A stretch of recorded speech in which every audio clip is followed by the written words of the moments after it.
Marc, chapitre 8. Un autre jour, une grande foule se rassemble de nouveau. Les gens n'ont rien à manger. Alors Jésus appelle ses disciples et leur dit: « J'ai pitié de cette foule. Depuis 3 jours déjà, ils sont avec moi et ils n'ont rien à manger. Si je leur dis de rentrer chez eux sans manger, ils n'auront pas la force de continuer leur chemin. En effet, quelques-uns sont venus de loin. » Ses disciples lui répondent: « Comment peut-on donner à manger à tous ces gens ici, dans cet endroit désert? » Jésus leur demande: « Vous avez combien de pains? » Ils lui disent: 7. Jésus commande à la foule de s'asseoir par terre. Il prend les 7 pains et il remercie Dieu. Il partage les pains et les donne aux disciples pour qu'ils les distribuent à la foule. Ils ont encore quelques petits poissons. Jésus dit une prière de bénédiction pour les poissons et il demande à ses disciples de les distribuer aussi. Les gens mangent autant qu'ils veulent. Les disciples emportent 7 paniers pleins de morceaux qui restent. Et pourtant, il y avait environ 4000 personnes. Ensuite, Jésus les renvoie. Tout de suite après, il monte dans la barque avec ses disciples et il va dans la région de Dalmanutha. Des pharisiens arrivent et se mettent à discuter avec Jésus. Ils veulent lui tendre un piège et lui disent: « Fais un miracle devant nous. Ainsi tu nous prouveras que c'est Dieu qui t'envoie. » Jésus pousse un grand soupir et dit: « Pourquoi est-ce que les gens d'aujourd'hui demandent un miracle? Je vous le dis, c'est la vérité. Les gens d'aujourd'hui ne verront aucun miracle. » Ensuite, Jésus quitte les pharisiens. Il monte dans la barque et il part de l'autre côté du lac. Les disciples ont oublié de prendre du pain. Ils ont un seul pain avec eux dans la barque. Jésus leur donne cet ordre: « Faites attention.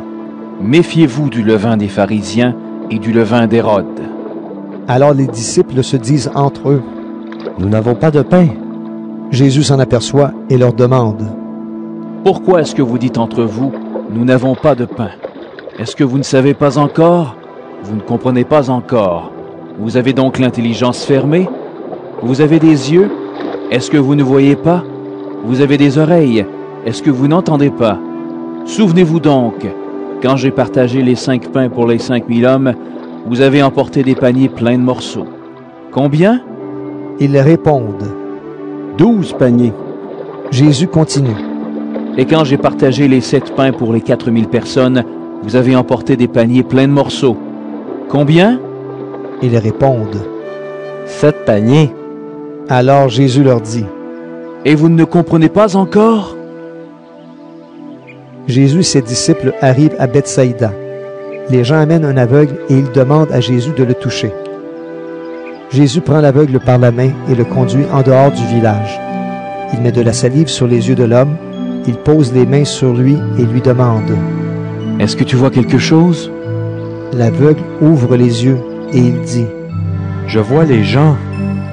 Je les vois comme des arbres, mais ils marchent. » Jésus pose encore une fois les mains sur les yeux de l'aveugle et celui-ci voit clairement.